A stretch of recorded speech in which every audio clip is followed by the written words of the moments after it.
What's going on, podcasters and YouTubers? This is Hav here, one of your hosts for the Real Fan Review. Today with me, we got our man in the chair, Al. How's it going, everybody? With the lights on, we got our brother B. What's up, everybody? Oh, yeah. Spider-Man. So listen, guys, you already know what today's all about. It's going to be Spider-Man No Way Home throughout this whole entire thing, unless somehow, some way we finish up fast. And we'll talk about the Matrix real quick because we have Matrix Resurrections coming out on Wednesday. But to be honest with you, I doubt it, man. This is going to be all dedicated to Mr. Peter Parker himself today. So, guys, let's go right into a non-spoiler review. Again, we're going to do our best to be non-spoilers, fellas. I'm talking to me, too. So, with a non-spoiler kind of review really quick, Brandon, talk to me your thoughts on Spider-Man No Way Home. Doesn't let down. I didn't even leave the theater again before I wanted to see it. It was completely worth it. You going completely worth it? All right. And Al, how about for you, brother? Yeah, same thing, man. It's definitely go see everything you want to see in the movie is in the movie. Things you didn't even know you wanted to see in the movie is in the movie. Yeah, man. Go watch it. Yeah, and coming last with the non-spoiler review, just go see it. You need to see this movie. If you're a movie fan, you need to see this movie. If you're an MCU fan, you damn sure need to see this movie. If you're just a movie person, just casually go to the movie. You need to see this movie because this movie is the type of movie that will make you excited to see other movies because it's that damn good. Yeah. It was emotional. It was action-packed. It was a great story. By the way, they tricked us on the trailers, but whatever. But just a fantastic overall story, period. Besides it's a comic book movie, it's just a good movie, period. So go out there, go see it, be safe, wear your mask, do your thing, go ahead and check out Spider-Man No Way Home. Guys, you need to see this. That's it. That's because anything we talk about is going to be a spoiler. So we're going to go into Spoilerville now where we can talk about a little bit more details. You know, again, because if we talk about the acting or talk about, you know, the action or the actors in the movie, we could probably give away something. So just to avoid that, that's all you're getting from us. We told you, non-spoiler review, 5 minutes. Spoiler review, hour. All right. So listen, you haven't seen the movie, pause us, go check it out, and come back to us. And here we are. We're going into Spoiler Town where we talk about everything about this movie because this movie was absolutely crazy. Brandon, your true thoughts about this movie, Spider-Man No Way Home. Did it live up to the expectations? That and more. It was incredible. Yeah. I don't believe I watched it. I don't know if Marvel made this movie for me. You know, like they did this, like, you know, special thanks to Brandon Andrade. Like that, I can't believe the experience I had watching this movie. It was incredible from beginning to end. I cried more times than I'm willing to admit, more times than Endgame. And I don't know, like, you know, just like everything I wanted in this movie was there.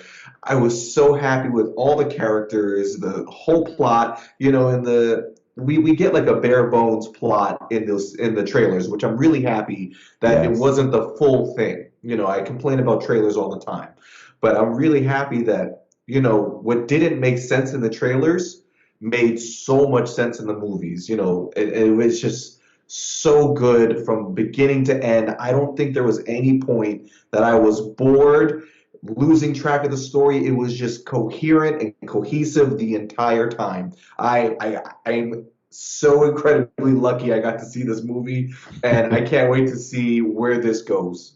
Yeah, I mean, for a movie that's supposed to be 2 hours and a half, it felt like it was an hour long, which is already a great sign. That it moved so fast because it felt like everything led to the next thing that happened in the movie. And with so many things happening, there was many chances for this thing to kind of like blow up in itself or be corny or be stupid or like, you know, wear thin on you and you just kind of get bored with something. This entire movie was a complete surprise from the beginning of the movie of what happens to Spider-Man from where we left off in Far From Home to this it's just a continuation. It's as if nothing happened in between. This is the movie that happens right there. It like continues from Far From Home. Then on top of that, again, like I said before, the emotion of it. You don't really expect to get emotion with comic book movies, right? That's the little trope of a comic book movie is just action. But man, Zendaya, uh, Tom Holland, the whole cast was just incredible, man. Marissa Tomei, oh I boy, forgot it. Yeah. yeah, man, they all did their damn thing in this movie, man. And again, a shout out to a lot of the actors that came in from the older movies, especially the villains that we all saw with Doctor Octopus, Green Goblin, Electro, Sandman, Lizard. They were phenomenal, man. And I gotta tell you, man, the story surprised me completely. And I was just so happy I got the chance to watch this movie because, man, it was so worth it, man. Al, how about you, brother? Yeah, same thing what both of y'all were saying. Like I remember us thinking, how are they going to do it with so many of the villains? How are they going to squeeze in it? We all but knew they were definitely bringing in Toby and Andrew. So we were like, how are they fitting in these many characters in a movie, even at 2.5 hours, and giving every character justice? And they did it. Mm-hmm. That was my main fear going into this movie is how do we get a story and everybody gets an arc that makes sense, that feels complete, that does justice to these characters? Because every single one of them is a main character. There's none of these guys that are, oh, why'd they bring that character in, or he's not that significant, or she's not. They all have weight to the story. So Mm-hmm. to have them, like you said, do the story justice, everything makes sense as to why it was in the movie. It didn't feel, nothing felt like filler. Nothing felt like, all right, we need to fill 5 minutes here. So have this, people have, have this conversation go on. Like everything was pertinent to what was happening in the movie. Um, and it just felt great. And like you guys said, like before the movie was over, like B was saying, I was already trying to figure out when was the next time I was going to be able to come watch this again. So, Yeah. it's, yeah, okay, this is movie that sometimes the third movie of a trilogy or even like any sequel sometimes doesn't live up to the first, and it disappoints. um I think you put these movies together, Homecoming, Far From Home, No Way Home. um that's a powerful trilogy right there, each one by Yeah. itself, so Absolutely. they definitely did a great job with this one. Yeah, and you go with the story. I mean, from the commercials, it felt like we were going to have like this kind of multiverse story, and it kind of was. Mhm. But it came off more though like a story to almost like understand the villains or understand people, right? Instead of just giving up and these people are bad guys, it turned out to be let's help them, which Mhm. completely surprised me because I thought the entire movie was going to be them fighting each other, Yeah. and I think one of the scenes that kind of stole the show for me was nothing action packed. It was the villains hanging out with Spider-Man. They were in an apartment talking and chilling, like Yeah. you know what I mean. So that's one of the things that caught me off guard. So I want to ask Brandon, for you, what was one of your like highlight scenes of the movie there? And you can go into spoilers, Brandon, if it's I can go into spoilers. absolutely. What's the highlight for you, my man? Oh, the highlight for me, which is the highlight for everyone, was just the moment, and it came after, Aunt May died. And it was just when it was Ned and MJ in Ned's house, and he uses the sling ring and brings in Andrew Garfield and Tobey Maguire. And like obviously the theater lost it. I have no idea what Andrew Garfield said when he came through the portal because everybody was cheering. But like it was so funny was like the second he opened Andrew Garfield's portal, I think I looked at you. I'm like, that's Andrew Garfield. That's Andrew Garfield. Yeah, you noticed it because I think you noticed it was a different kind of Spider-Man suit. Yeah, and I was like, and the second I saw him in the alley, I'm like, they're doing this. They're really doing this. I was like, do I deserve this right now? And then for him to come through the portal and like, he had his routine and, big props to Andrew Garfield because like we destroyed his Spider-Man movies last week, but I truly, I have always said that Andrew Garfield's Spider-Man, like as whiny as his Spider-Man was, his personification of the role itself was expertly done. Like he is incredible at crafting Peter Parker and then crafting Spider-Man. And he did so well, and then this movie just really kind of hit the nail on that, with Peter 3, like and everything, like just like the way he personified being Peter Parker and Spider-Man again was incredible.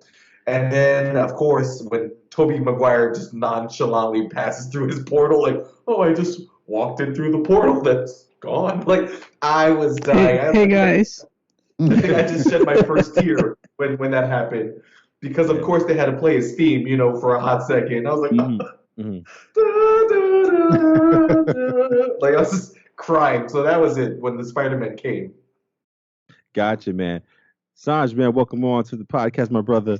What's up, brothers? How you doing? We're doing good, man. We're just talking right now about our favorite scenes. I said that my favorite scene was something that wasn't even anything action-packed. It was them hanging out in an apartment building with the villains. It's just crazy to me. You hear Brandon talking about the scene where the other Spider-Man came into the movie there. What's one of your favorite scenes there?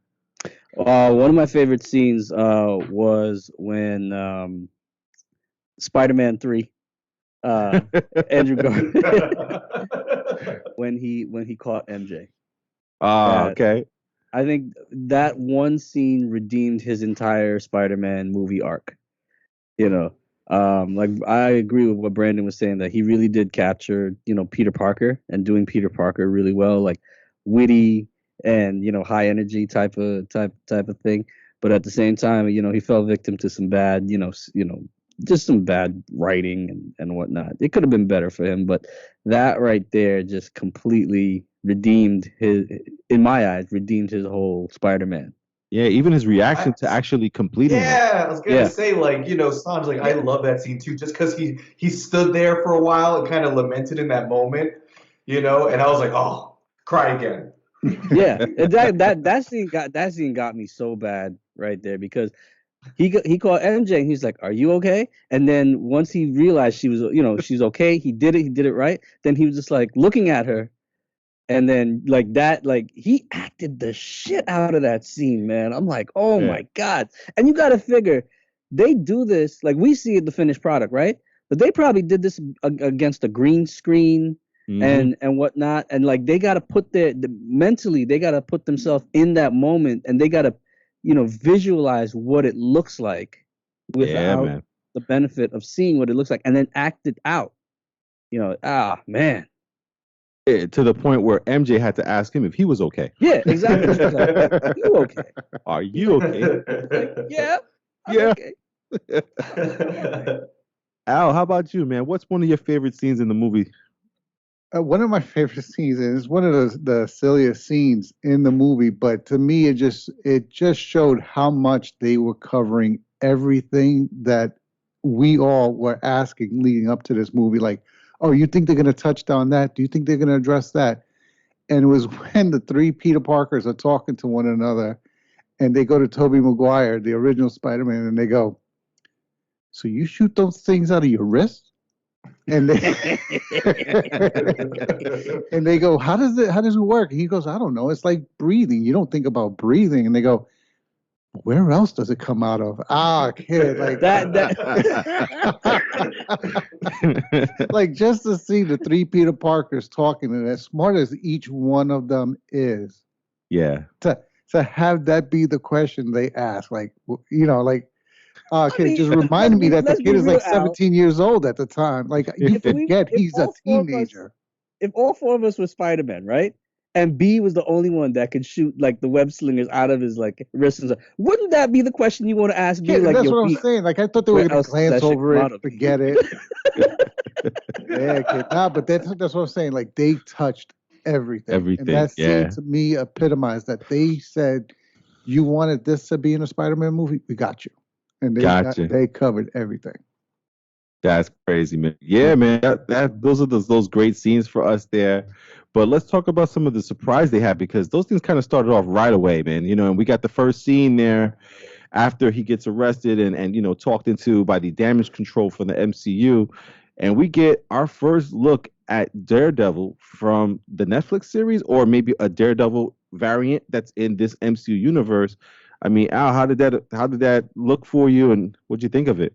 Oh, it looked great, but I don't think we're gonna get the Matt Murdock Daredevil from Netflix. I think we got the Hmm. actor, but I think they're gonna change the characters up a little bit, nuanced, Mm, so that it's not that same Daredevil and Matt Murdock. right. But the way they introduced him, I mean, what was he in there? 5, 10 minutes, but it was great. The brick coming through and him catching it even before Spider-Man was able to catch it. I'm a Yeah. great lawyer.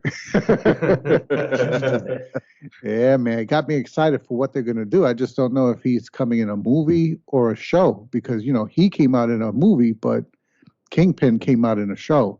So are they Right. getting a movie? They're getting a show, or are they going to be continue to be like supporting characters like this? Gotcha. Now, Sanj, man, this is that realm where we go fan service versus story kind of thing.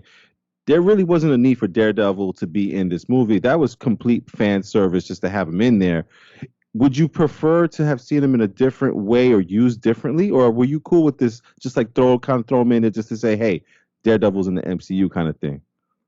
I'm cool with him being in there because it's a continuity, right? So everybody, depending on which universe we're in, right? And if we're in the MCU, everybody's there, right? So Mhm. there, and he's in New York, right? So a lot of times, one of the things that I get a little ticked off with in the movies is like they try to make it seem like that's the only superhero that's available Mm, in the city. Like so many of them are there. Like, why is he the only one responding? And like the whole city's falling apart. You yeah. know, so just the idea of tying it together and having and maintaining that continuity is great because as great as even this Spider-Man movie would be on its own, outside of a universe, you know, standing by itself, as it would be great. But it's still part of that MCU. It's still part of a continuity. It was built up from stories before, and it's setting up stories coming down the road. Right. So them introducing Daredevil or Matt Murdock in that way is okay by me, and I think it's great because then the same week we got Kingpin Hmm. in on the small screen. So where there's Kingpin, there's Daredevil. Where there's Daredevil, there has to be Kingpin too. So this is a little hint of maybe what's to come, right? In some Yeah. way, shape, or form. And I like those. I like when they drop little things on us to like tease us a little bit. Even though we're getting all this fan service as well, I think this is where fan service meets the storytelling. And like they're like happily married right now. Gotcha, man. How about for you, Brandon? Man, what's your thoughts on Daredevil showing up in the Spider-Man movies? Pretty much just for that few little cameo kind of thing. I mean, I agree with Sanjay wholeheartedly. Like, it answers the question, where are these people when, the world's in danger and we know that majority of these superheroes are in New York. But at the other stance, like, we all grew up with Saturday cartoons, right? And one of the biggest things for me was in the 90s was the Spider-Man animated series. And in that series on Saturdays, they would always have a crossover. It was either Wolverine showed up and here's the X-Men episode, and here's the crossover with Blade, and here's the crossover with here, this and that. It just, I think Marvel's starting to realize, hey, these are comic book movies. We can do this, and it's okay. So like I love the kind of realization that this is what happens in comic books. We're gonna cross over with these guys at some point, and it's okay if he doesn't show up in a costume today. I got to see Matt Murdock, and so like I love that we're starting to stop being so real about it. Like Hmm. that we can have three Spider-Men in this movie, and that is the coolest shit that ever happens. Like, so like I'm Yeah. happy that the MCU, as it seems, we're starting to get less, let's bring our comic book heroes to life, and more, let's bring the comic books to the movies. Yeah, and it definitely felt like that in this movie too. Yep. Yeah, and then after Matt Murdock, man, we see the stuff that happens to Spider-Man. He starts to feel bad about his situation with, kind of messing up things for Ned and for MJ with school, trying to get into MIT. The three of them don't get in and stuff like that. And that's where we get the Doctor Strange angle of it, man. So, Sanj, talk to me, man, with Doctor Strange and the spells and everything like that. Like, what's your thoughts about Doctor Strange in the movie? I thought Doctor Strange was the weak link in the movie. I'm actually happy he got the least amount of screen time. Well, it wasn't so much his screen time. It was just that he fucked up. Like he was the one that fucked it all up. He should have told Peter, like, let's think this out a little bit. Like, how do we want this to go? Is there people that we want to remember? And then, he knew that the spell goes across the multiverse, right? So he should be thinking about all these things. And then once it all happens, right? It took MJ to come back to him and say, "Hey, so you're the one that made the spell, and you did that. So this is kind of your mess, right?" And then he had to stand there and be like, "Shit, yeah." Right? So, Yeah, but you're yeah, the adult in the room, big guy. right, exactly. He was the adult in the room, and I felt like he was the weak link, in it. Very irresponsible. Very irresponsible. Gotcha. Al, man, how about yourself, man? What you think of Doctor Strange in the movie? I mean, he was pretty much the bookend of the movie. He was there in the beginning through this whole spell thing and then showed up at the end. But what'd you think of his perspective of the movie? Yeah, but for such a major character, he became just a plot device. He became like how they screwed up. But to Sanjay's point, like he didn't have to keep incorporating stuff into the spell as he was making it. If he felt as the spellcaster that it was going to risk and ruin the spell, stop including it. Like that's it. Yeah. You didn't have to keep including it as he's spitting it out to you. Granted, yeah, at some point you can say, I can't do that one. Nope, can't do that one either. Like, just stop it. Yeah. But it became a plot device. It's how the movie went along. But I don't like that they used a major character like that because by the end of his movie, he was in control of his power. So to make it that he didn't know how to handle a spell, and even what's his name, Wong. Even Wong wasn't. They changed that scene from the trailer, Right. and now yeah. Wong just basically said, "Leave me out of it." So Wong even felt like, I guess, that the spell could be done. He just didn't want any part of it. So for it to have gone wrong that badly, was to me was a poor use of the character. They could have just maybe done it a different way, Yeah, man. or And not even use him at all. shout out to Wong collecting those checks for showing up for 5 minutes in Shang-Chi, Spider-Man No Way Home. And I like that they explained the reason why Wong is always in these scenes is because he's the Sorcerer Supreme. Yeah. Not Doctor Strange. Right, he was gone for 5 years. Makes sense to me. Yeah, I mean, listen, for me, Doctor Strange he brought in cool elements as far as the spells, the way they looked when he was trying to capture Spider-Man to not take away that box, which we'll get into in a few. There was cool stuff to see and made it different. Like I love the mirror universe things. That stuff was really cool. But other than that, he just pretty much, like you guys just said, he's just served the plot to help move it forward, to keep the story kind of going. So to me, I'm glad. It makes sense why Doctor Strange is in the movie, but he really didn't do much in the movie. So to me, it was like, okay, well, we'll take it because it's MCU. Yeah. B, how about for you, man? Doctor Strange did anything for you? I'm gonna be honest in saying that I'm happy that his role in the movie was minimal and it was the plot device. But I'm starting to get a little unhappy with his character, and how it's handled, and also his look. Like, was it more apparent that his hair was a wig this time? Like it was like all rounded and chunky, and I was just like, just let him have hair. Benedict Cumberbatch has good hair. Like That's what I said. I was like, he's been Doctor Strange before with his real hair. So like, what is with this like slicked back, big round mass that's sitting on his head? And you're looking like Paulie Walnuts. Right? So like, I was like, did he go bald for a role? I was like, why doesn't he have hair? So like, his look felt weird to me. And then like a lot of what you guys said, like the fact that he was used for a plot device that was already outside of his normal character's ability. Like, like this is something he should be able to handle no problem. He had the time stone and figured out how to use it well. You're telling me that this little spell that wasn't a big deal got screwed up so bad that it just created a huge divide in the multiverse? So like I get why they did that and not the Mephisto route, but like it's just starting to make me feel like what's gonna be my main drive into now seeing the multiverse of madness, because I'm starting to lose faith in his character. Gotcha, man.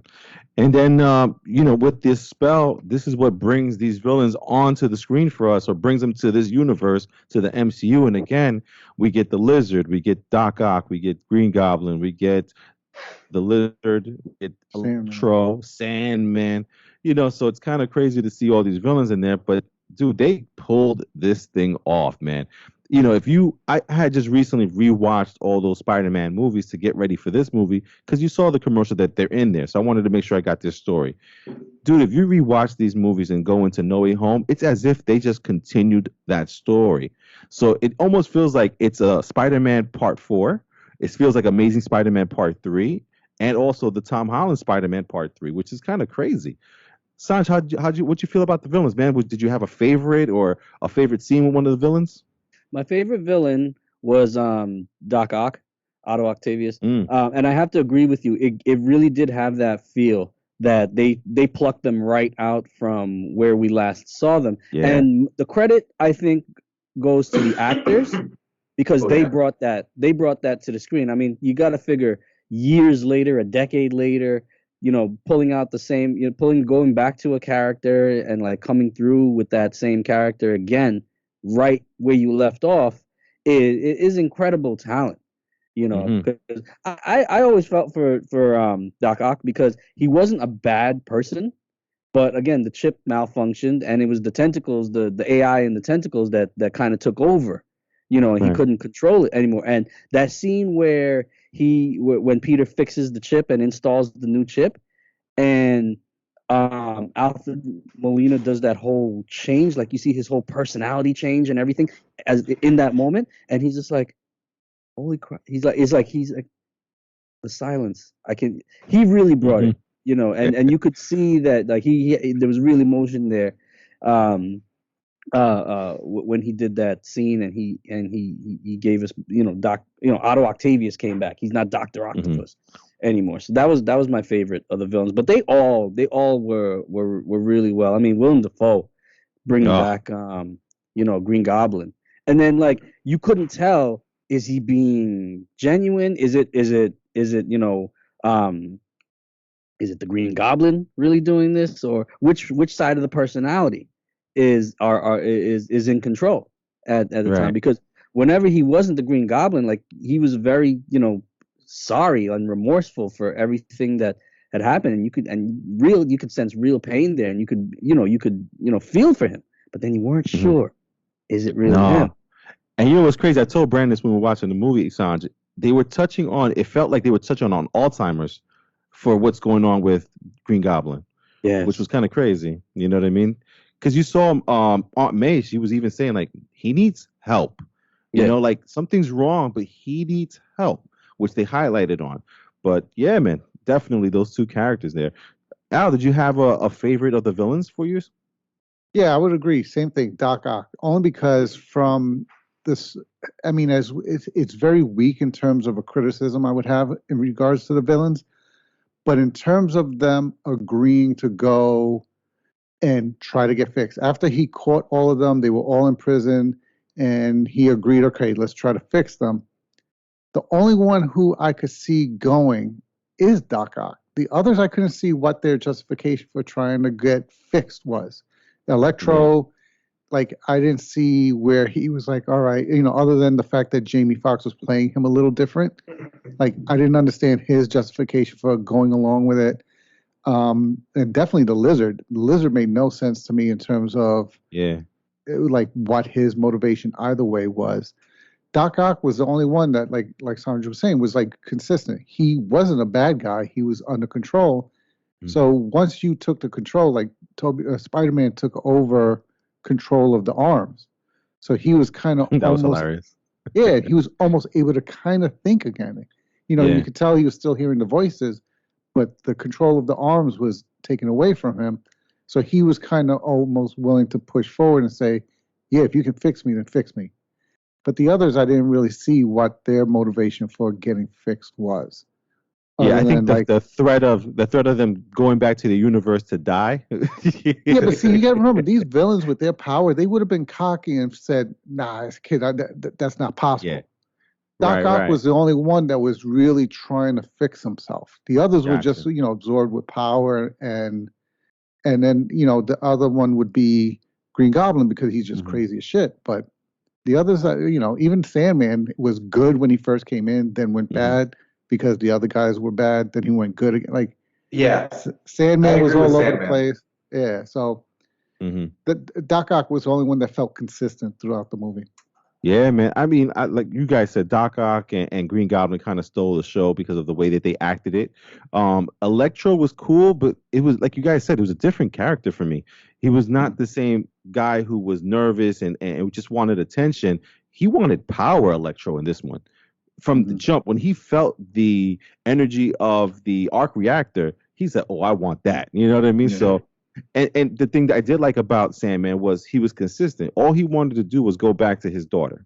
Yeah. That's from Spider-Man 3 to now. All he wants to do is just get home to his daughter. So I thought that was cool. But Lizard really didn't have anything to do, really. He was just kind of there for like visual. He did look a lot better than he did in Amazing Spider-Man 1, though. Yeah. Graphically, he looked incredible. And with Lizard, of the villains, I felt like Lizard was the only one that was like kind of sad that he got fixed. He was. Yeah, Especially when he turned upset. back, he was like,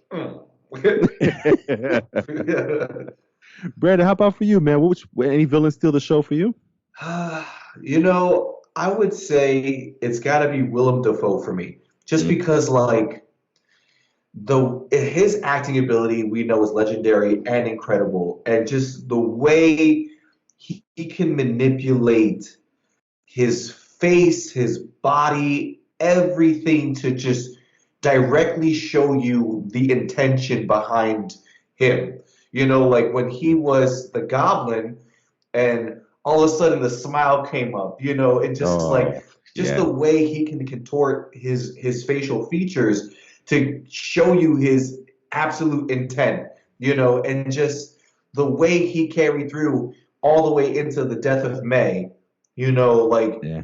it was incredible acting. Just from the second he was found at Feast over to the death of May, like that whole transition was some of the best acting I've seen, And he was one of the characters that I was the most confused about because I was trying to figure out at what point was he taken from the timeline in the multiverse. Because it seems like this was like pre-Macy's Day Parade Green Goblin. Because he wasn't fully transformed yet. He wasn't cocky about himself. He was when he was the Goblin, but after the Macy's Day Parade, Green Goblin was in full effect, going into Thanksgiving and everything like that. So it seemed like this was like, I just took the formula Green Goblin. Yeah. I woke up at home this morning and then all of a sudden I went to the multiverse. So I was the most confused with him. But just the way Willem Dafoe carried himself through the movie was incredible. Like, I didn't foresee Green Goblin being the main bad guy of this one, but I'm happy he was. Now, do you think Willem Dafoe practices those facial expressions in the mirror, or does he just do them? I feel like he just does them. Like he's that good. He's got to be that good. Like right? he knows his face is doing it. Like he just knows. Yeah. That's some sinister shit, man. And Sanj, Brandon kind of just brought it up, but what was your thoughts? Because that's something that we did not expect. We did not expect Aunt May to be dead in this series because Aunt May is alive in every iteration of Spider-Man. And that one kind of caught me by surprise. How about for you?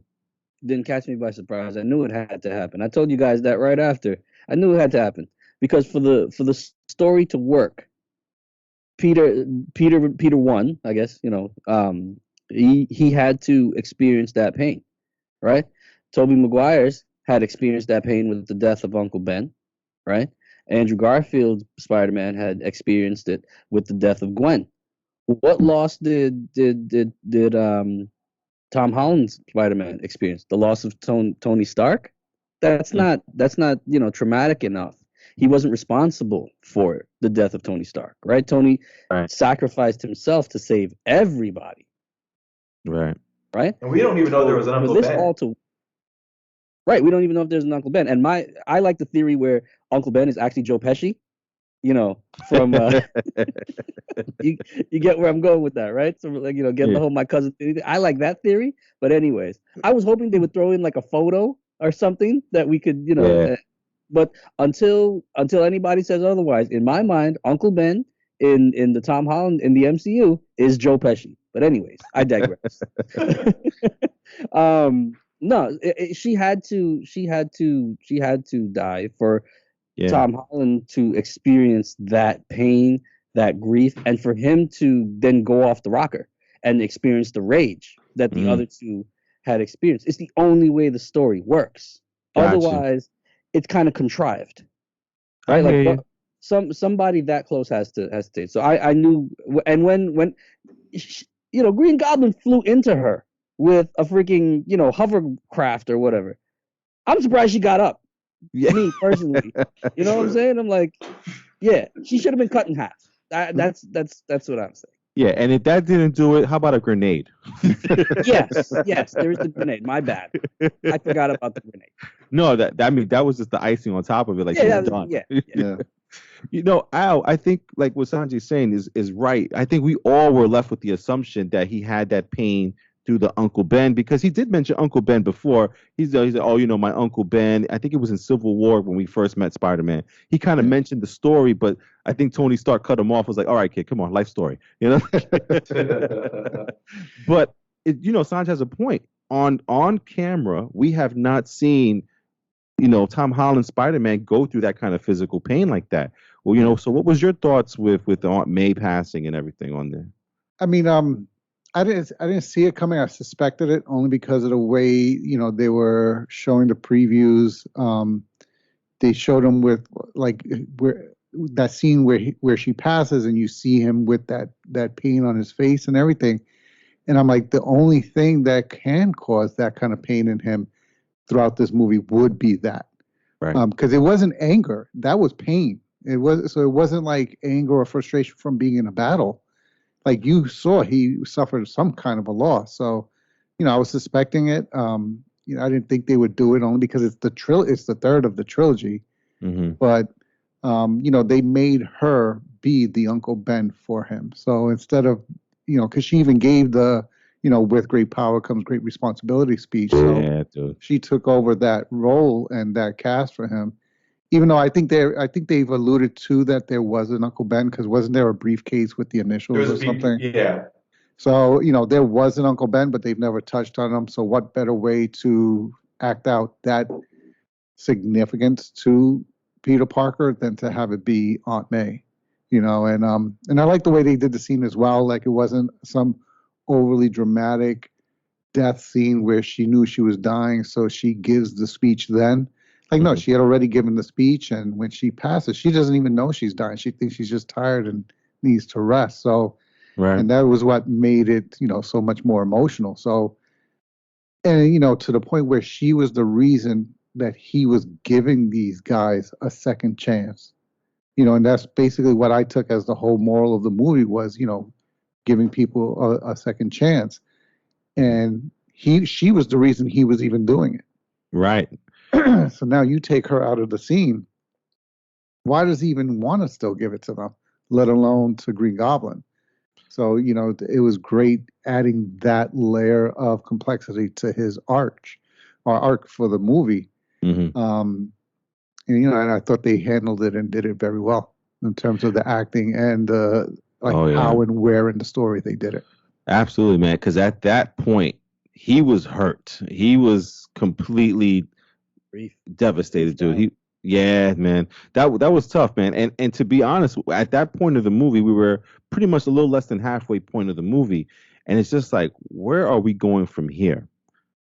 Yeah, and that's where the MCU turns it up a little notch there for us, man. Like, we'll let you know. Hold on a second. Hold on. Hold my After coat this real message quick. from our sponsors.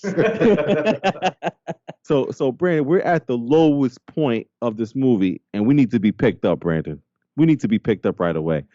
And this is one of the stuff. Well, it's just movie magic. And again, we all thought and heard rumors of the Spider-Men being in this movie, but there was no confirmation via commercial. There was no confirmation from the actors. Andrew Garfield, you liar. Great job. Great job. acting. That's the best acting he's ever done. Best acting on thing that's not in the movie.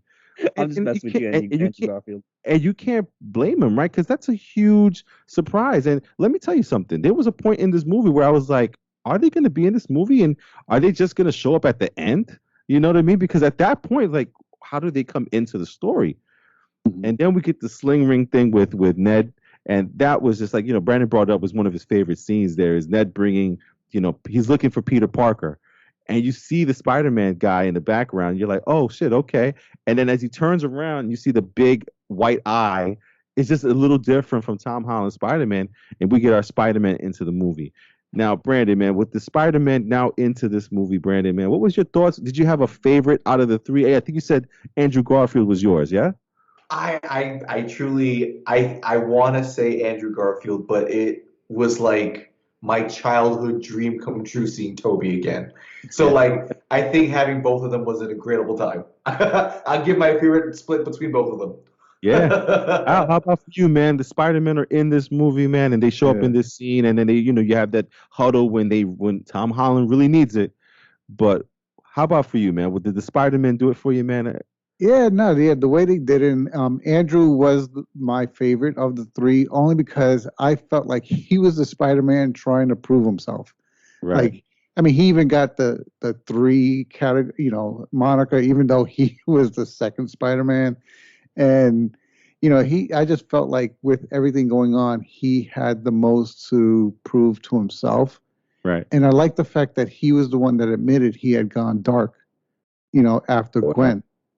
That he stopped pulling his punches when he was fighting and everything. So I liked that aspect of Spider-Man and hearing what he went through and how he had to bring himself back. And then giving that information and that lesson on to to Tom Holland's Spider-Man. That did it for me right there. Toby was great. He had the leadership and the seniority aspect of being the original Spider-Man. But the one who I felt had the most impact on the movie for me in terms of that and then his redemption at the end, saving MJ. Yeah. I thought everything we wanted from Andrew's Spider-Man, we got in this movie. Gotcha. Sans, don't leave me alone here, man. I'm a big Tobey Maguire fan, and seeing Tobey, it just brought me back to 2000 when Spider-Man, the first one, came out. And then I laugh with the back problems. Seabiscuit. Legendary back problems for Spider-Man, who almost got replaced by Jake Mysterio, by Jake Gyllenhaal. And then he brought the back problems into this movie. What was the line with from Andrew to him about his outfit? You look like, are you going to battle? Hey, do you have your suit on under there, or do you have your suit, or because you kind of look like a youth pastor right now. Call him a youth pastor. Was that he really did look like a youth pastor. So I very rarely disappoint you, and I am not going to disappoint you this time either. Toby was my favorite out of the three because he was so. I loved him because he was so awkward and quirky, even down to his voice. He's like, "Hey guys, how are you?" Like just he's just so awkward, but then he's like grown up and confident in himself, but still so awkward, right? And I kind of liked how he did have this confidence about him, and you could see there was such a variation between the Spider-Man, where he was the definitely like the elder statesman of the three, and you could look and see that he understood what they were both going through. Like, I don't think Andy Spider-Man even had the awareness of the other Spider-Man, the way Toby Spider-Man had this awareness of what they were going through and it had to do with his age, right? Because clearly Toby's an older person compared to Andy and Tom, right? But yeah, Right. Toby was definitely my favorite of the three. Absolutely, man. And then we get the scene where they're now all three working together to solve this problem here. So they're here all trying to work on different lab parts of it. And this is where you see the genius of Peter Parker, or the intellect, just the smarts of the Peter Parker character. And it was awesome to see the three of them working together. You saw one working on the lizard's like formula. The other one was working on Sandman's, the way to try to fix him. And then another one's trying to work on Green Goblin. But you also got that feel like, does Tom Holland really want to heal him? Like, does that Peter Parker really want to heal? Well, Because I like how Toby. Sorry, I like it, to piggyback on that real quick. I like how Toby like looked Tom Holland's Spider-Man in the eye and said, "We save all of them. We fix all of them." Right? Yeah. And then Yeah. I picked up on that too. Like, we save all of them. And then I especially love how Toby was the first one to be like, oh, I'll take the goblin. I've been thinking a lot about this one for a long time. So he kind of took ownership over the goblin, saying that this was my problem, this was my fault, that this guy is here. Let me take over this one. So I like that a lot, that he called that one out. Yeah, man, pretty cool, man. Now we got the scene from the cartoon where the three Spider-Men point at each other. Okay,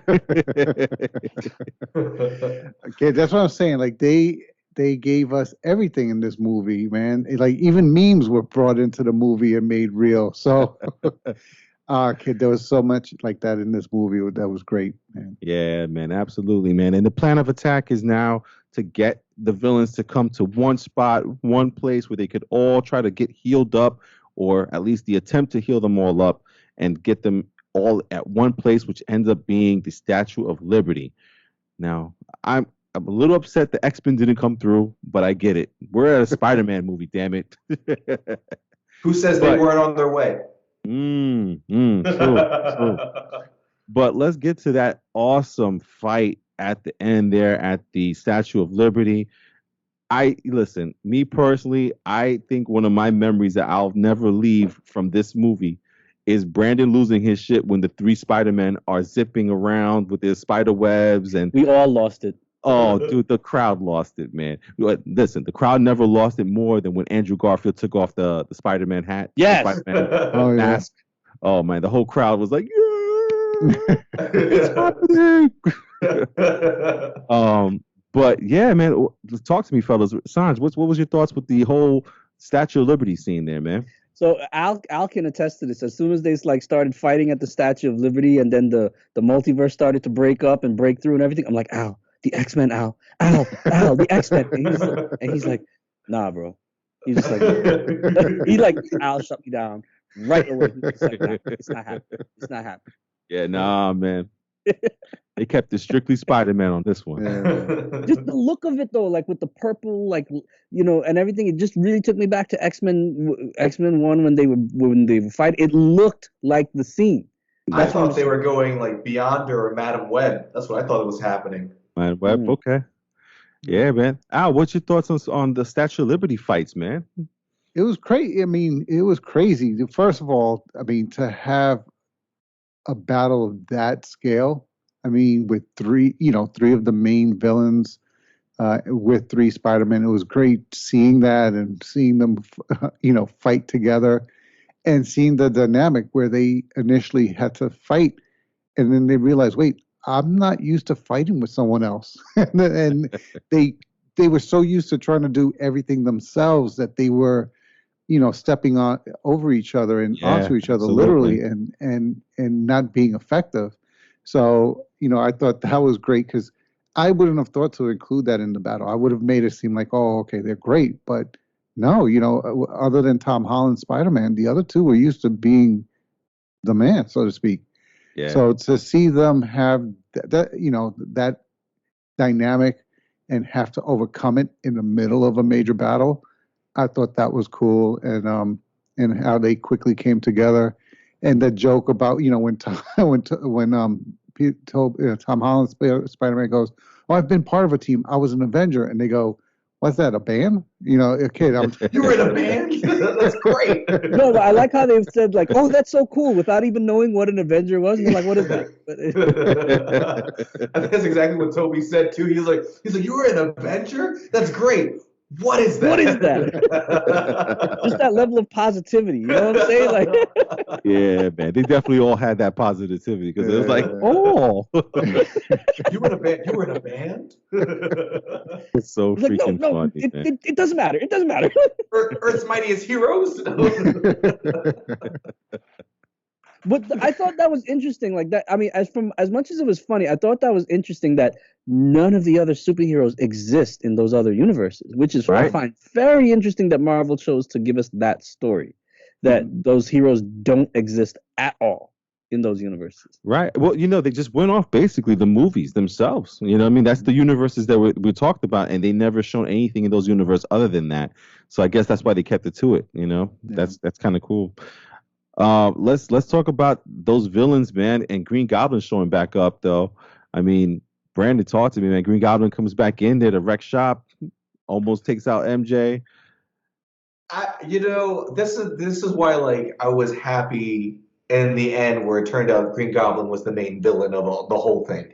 Yeah. It's just like he just came in and owned it. Like it was really awesome seeing all the Spider-Men work together to kind of fix the other villains, especially with Doc Ock's help. But it was great to see that even though the three of them and Doctor Strange could all come together and stop this, he's the one who's murking everybody. Like, I don't give a crap about you. I'm gonna blow up this box in your face. Like, And so like just his whole shtick there, even the last fight between him and Tom Holland, and the stab through Tobey Maguire's back, like just the way he handled himself through that was incredible. Like it was very deserving that this Green Goblin was the Green Goblin he had to fight. I was very happy with that. Yeah, and then you get that fight on the shield at the end between Green Goblin and Tom Holland's Peter Parker, Spider-Man there. Al, it looked like I said, when they were trying to come up with this plan to fix the villains, you saw Tobey Maguire's Peter Parker say, we heal all of them. Yeah. Didn't look like Tom Holland was trying to heal there, bro. No, he wasn't. And then if it wasn't for Tobey Maguire's Spider-Man stepping in and reminding him and so forth, I don't think we would have had an evil Spider-Man, so to speak. He would have taken a life for the first time, so because that was going down, that speeder, that glider was going into him. Yeah. So I like how they watched first, though. They were just like, oh, like they got together and they were like, he's wrecking them. He's fucking like, them up. Yeah, he wasn't. Yeah. Like they were just watching for a hot minute. Like, Yeah, it looked bad though, man. He was punching them hard. Yeah. But I mean, listen. After that fight in the hotel where the Green Goblin fucking body slammed him through 7 floors, that was I hit you hard after that too. But I found it interesting that the fight took place on the back of the shield. So like what place, you have a character like Captain America who basically was like, everything was black and white, good and bad.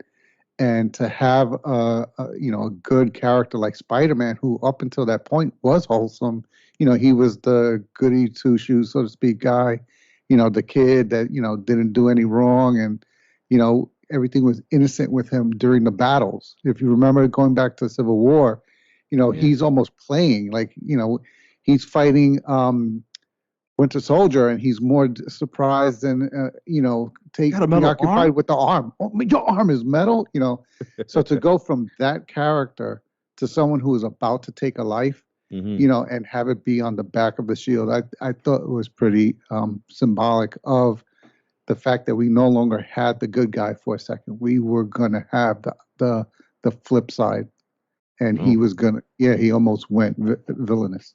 That's deep. So I thought that was interesting there. Sans, how about you, man? What's your thoughts on that fight on the bottom of the shield there? I want to piggyback on Al real quick though. I don't think he almost went over to the dark side. He did go over to the dark side because he decided to kill the Green Goblin. He made the decision and he was about to do it. There was no if the other Spider-Men weren't there, he would have done it. It wasn't a question. He wasn't hesitating. He made that decision. So he crossed, and it took Toby Spider-Man to go there and yank him back and pull him back before he went too far. But he was there. He was on the dark side, and I thought it was so great having the other Spider-Men there because there was a few scenes where they just looked at each other, didn't say anything, but we knew exactly what was said to each other. They just and that was incredible. And that scene right there, you're talking about how, you go from a guy, a kid who's like amazed at a metal arm to I'm taking a life, right? It just shows you how you can get pushed, right? And I kind of got Joker vibes off of the Green Goblin for that, especially with the dialogue that he was having with Peter the whole time. He was toying with him because he could have ended Peter. He could have clearly ended Peter Parker at any time in their fight. He could have ended him, but he was toying with him, and he kept telling him, "He's like, you're too strong to know it, and you're too weak to take advantage of your strength." Something like that. I can't remember what he's saying. He's like, basically, that whole thing is, he's like, I'm going to show you, and what Joker does to Batman all the time. I'm going to show you what it is, what the dark side is. Like, you're fighting a battle that's not real. It's that you can't win, and this is where you need to go. And my victory is making you cross the line that you won't cross. But it's just that Green Goblin achieved his goal. Like, he made him cross that line. And if not for Toby stepping in, and that was a great scene too. Just this, because now we really, like, you never really kind of understand how strong Spider-Man is. Like, you don't know where he kind of stands in the pantheon there, but he's really fucking strong. Man. Spider-Man is really fucking strong. Yeah. And then, so now we know how strong Spider-Man is. And it takes another Spider-Man and all his strength with his bad back to boot, right? To stop him. Yeah. And that was just a crazy scene too, because the level of intensity that's going on there. Yeah, man, absolutely, man. And it was a great fight, a great battle between the two guys. And again, Tobey Maguire, Spider-Man, stopping it from happening there, the death. But we get the saving of the Green Goblin and the turn there. But while this is happening, we have Doctor Strange coming back from his mirror universe. He finally freed himself. And he's trying to stop, I guess the multiverse is starting to break there because the Green Goblin threw a grenade. He's the evil fuck. He put a grenade inside of the box that was holding, I guess, the other spell that was the spell that went bad pretty much. And he broke it open. And sure enough, Doctor Strange couldn't control it. And the only way for all these villains not to show up, and shout out to Rhino. I saw you, Rhino. You were in there. I saw Craven. Brandon says saw Craven. All right. There's a couple people out there who saw some more people. I didn't see a lot. Somebody said they saw Scorpion, but we'll see. But yeah, Doctor Strange trying to hold it through, and he says, I can't hold it. And sure enough, we go back to the forgetting spell, which is Peter Parker is now making the decision that the only way that this stuff won't break reality is if he makes everyone forget who he is, no matter what. And at this point, it's pretty much just Ned and MJ that really matter, And it's just kind of a crazy decision to make, and it's sad. And man, talk about getting the feels, man. If people want to talk about comic book movies not having good acting, they need to watch the last scene. Yeah, you need to watch the last scene of this movie between Zendaya, Tom Holland, and Ned's character there. Jesus Christ, when they're realizing that they have to forget him to save the rest of the universes, that was kind of tough, man. I mean, Sans, talk to me about your thoughts on the ending of making them forget. Well, I thought the ending and making them forget really brought it all together with the name of the movie, No Way Home. Right? Because now they saved the world, multiverse, the universe, whatever, right? They saved it all, right?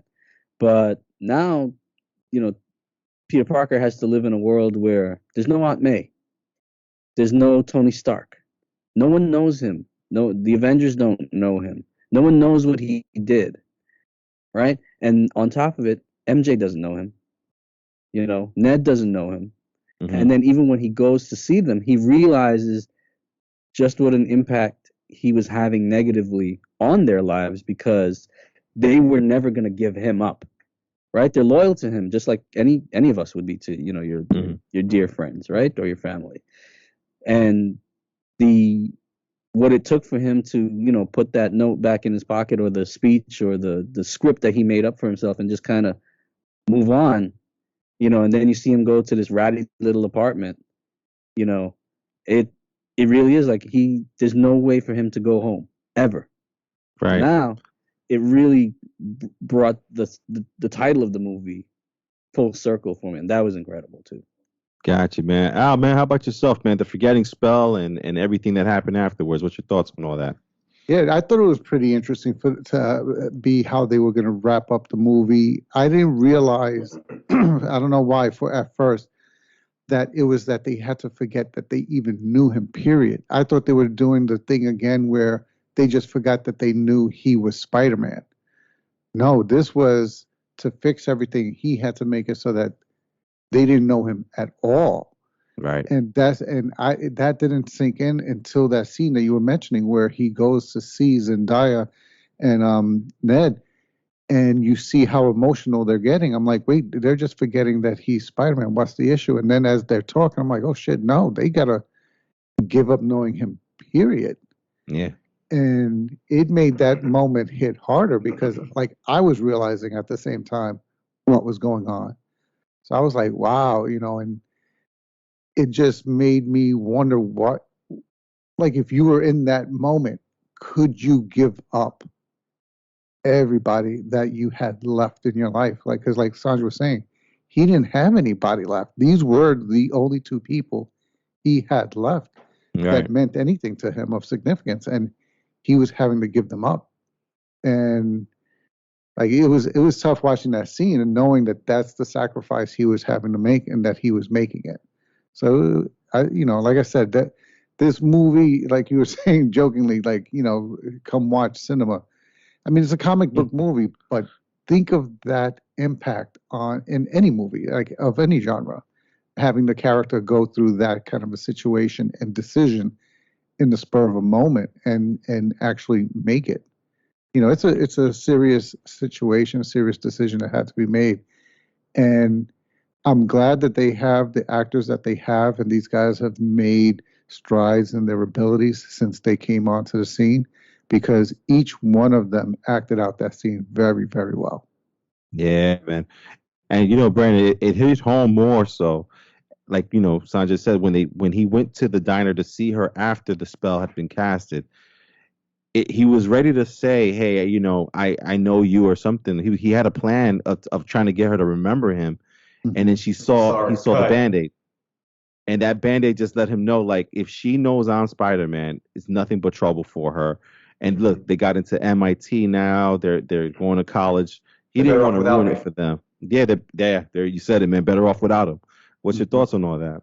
It's a powerful thing. Like that ending, I was like bawling. Because that realization that hit me at the same time. When I saw the Band-Aid, I was like, oh shit, if he tells him, like, what was the point, And so like I was like, oh shit, he realized that too. Oh shit, Marvel wrote that. Like, I was like I didn't just make that up in my head. Like, I was like, so yeah. It was a huge moment, and to see him having to try and make a brand new life for himself as Peter Parker and essentially starting over was like incredible, because it was, I think you may have said it, was that we watched him grow up throughout these three movies.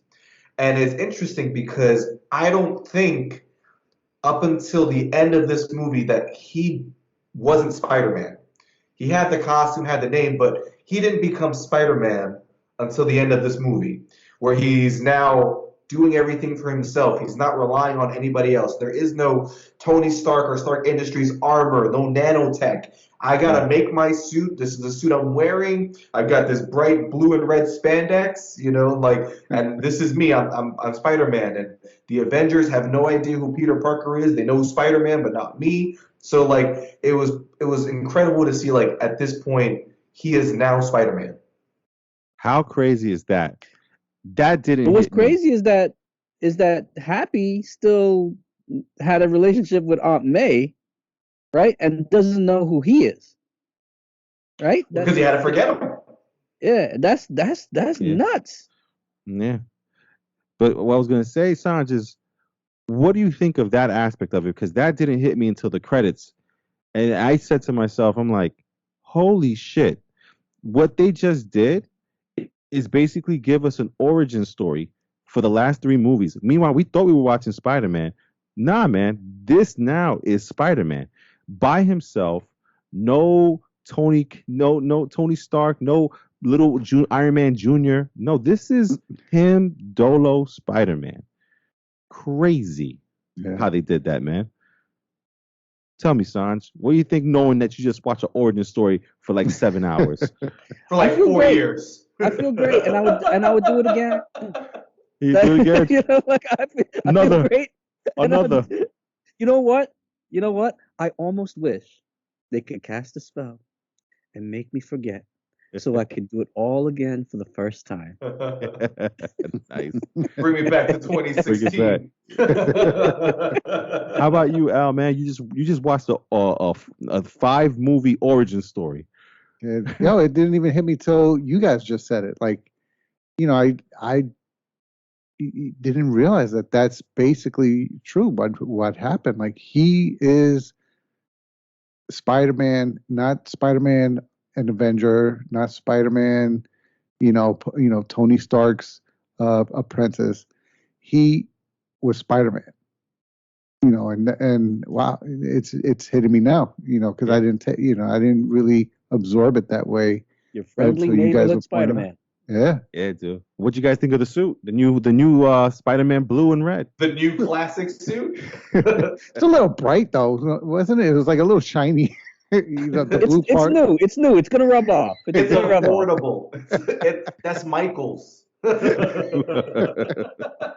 Was it the Wish.com Spider-Man? Wow. Nah, it wasn't that bad. It was actually it looked good. It looked good. That's that classic suit. I was like, is that the classic logo on the back? I was like, oh snap. Yeah, no nanotech. No more nanotech. No nanotech. All right, now let me see if you guys agree with me on this. The worst part of this movie, the worst aspect of this movie, because it had none until this happened. It's the point where you realize that Venom got pulled into the MCU just to drop off a little Venom. And like chronologically, it didn't make any sense because I had to obviously when the movie was over, I went to Google and was like Easter eggs for No Way Home, and I wanted to know everything I missed. Right. And I caught most things, and I was trying to make sense of the Venom thing because what they're trying to say is that the spell brought Venom in, and then the spell at the end took Venom out. But Venom watched the news broadcast before that spell was made. So how was he pulled in? The high thing. But no, the Venom said he didn't know he did. Venom's like, I didn't do that. So the explanation was, oh, Doctor Strange's spell. But it turned out, well, I mean, that's what they're gonna say. But canonically. There we go, big word. that spell happens after he sees the broadcast. So while that might be like a retcon, but it was like. I was like, wait, so then did that bring him to the universe or not? I was like, and he was only in for about a week just to go? He was in Mexico the whole time? In Mexico Sounds at like a bar. Eddie Brock. Sounds like Eddie Brock. I just I'm happy that in the possible new trilogy that's coming, that there's a chance that we're going to have a Venom in this universe. But I just wish it was a better thought out way. Like, I would have rather him go to Venom's universe than Venom come and then leave. Yeah, I hear you, man. Sanj, what was your thought about Venom, man? It didn't really piss me off too much. I was more disappointed because I'm like, that was one of the things that we talked about, like having Venom, finally in the MCU and going up against Spider-Man possibly.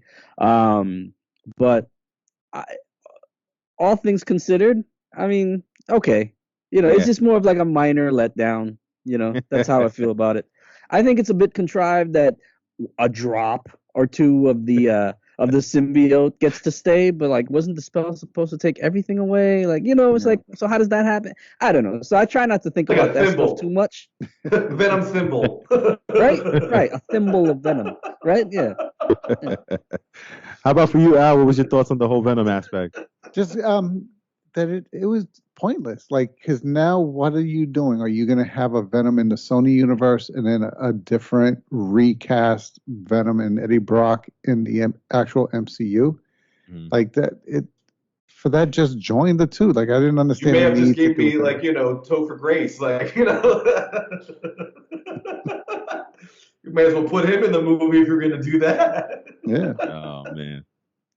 Yeah, man, I'm not sure. I mean, the only assumption I can have is they want that black suit Spider-Man to come into play at some point.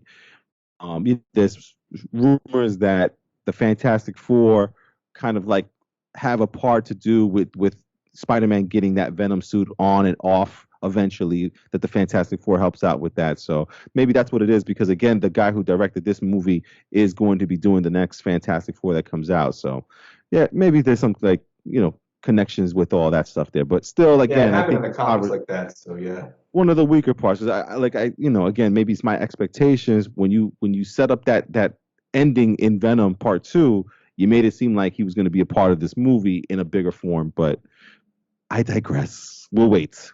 We'll wait for our Spider-Man versus Venom one day eventually. Yeah. The end credits, end credit post credit scene was a trailer for Doctor Strange 2, which was it looked okay. It looked pretty cool. I mean, Yeah. MCU movies all look cool on trailers, so nothing big to report there. If you saw it, you saw it. If not, I'm pretty sure you're gonna see it sometime soon, because they'll probably release that on YouTube in the next couple of weeks or something like that. So yeah, man. I mean, listen, Spider-Man, man, was just really crazy. No Way Home, just an amazing movie, man. I honestly, for me, I really thought that A Quiet Place Part 2 or Suicide Squad or what was my other freaking movie? Well, pretty much, The Quiet Place Part 2 was my number one movie all year, but I can't believe No Way Home just took it from me, man. Yeah. No Way Home is up there as the number one movie for me this year. So I don't believe the movie actually exists. It's like one of those fever dreams, like where you got everything you ever wanted, and then you wake up like, oh, and you were there, and Tobey Maguire was there. Like, it didn't happen, Oh my God, man. Just crazy, crazy movie, man. And again, listen, normally we have more time to like give you a Matrix prep, because Matrix is coming out this week, and talk about Hawkeye episode 5 with the crazy ending of Kingpin in there, which I ruined for Al, by the way. So sorry, Al. No So problem. sorry. Al texted me like, yo, what was that crazy? And I was like, dude, Kingpin was nuts. It was this. He's like, I just started the first 5 minutes. I'm like, I actually had hoped that they had saved the reveal of Kingpin in the next episode. Like, I was hoping that we'd see Matt Murdock first and be like, oh shit, he's here too. I didn't want to wake up and see Kingpin and be like, oh, I'm gonna see Matt Murdock tonight. first thing I thought. Yeah. Yeah, so like I had wished that they had just said his name in the text and not the picture of him. Just be like, oh, Eleanor Bishop is contracted by the Kingpin. I wish that was the text and not the picture, because I would have died seeing him next week, because I'd be like, all week I'd be like, yo, Matt Murdock is here. Yo, is the big guy really gonna be like, that would have hyped me up more. Yeah, man. So listen, we won't talk about that today or the Matrix, but we will be back next week with a Matrix review of the Matrix Resurrections there. So that's going to be awesome because look at how happy we are talking about Spider-Man today. Hour and 15 minutes. Unbelievable.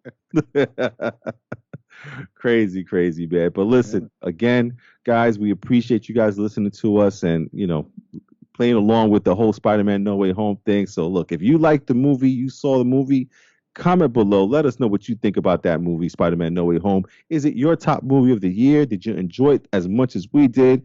Who's your favorite villain? I mean, give us everything. We want to know. If you're listening to us on a podcast, just email us at therealfanreview@gmail.com. Again, real REEL. And yeah, man, that's going to be us for tonight, man. I'm going to try to go watch this goddamn movie right now. So I'm going to see what they have available for 10:30 today. But anyway, coming out of Long Island, New York, we are the Real Fan Review. We got my man Sanj. Good night, everybody, and be safe out there. We got my brother B. Bye, everybody. We got our man in the chair, Al.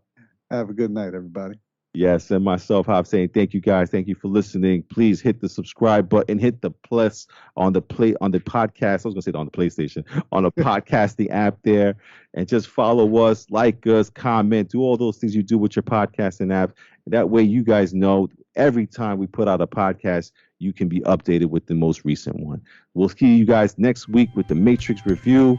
Have a very Merry Christmas. Yeah, Merry Christmas. Oh, that's right. Next Saturday. Yeah, the next Christmas will have passed. A very Merry Matrix? What? Ooh, Merry Matrix, people. Till next time.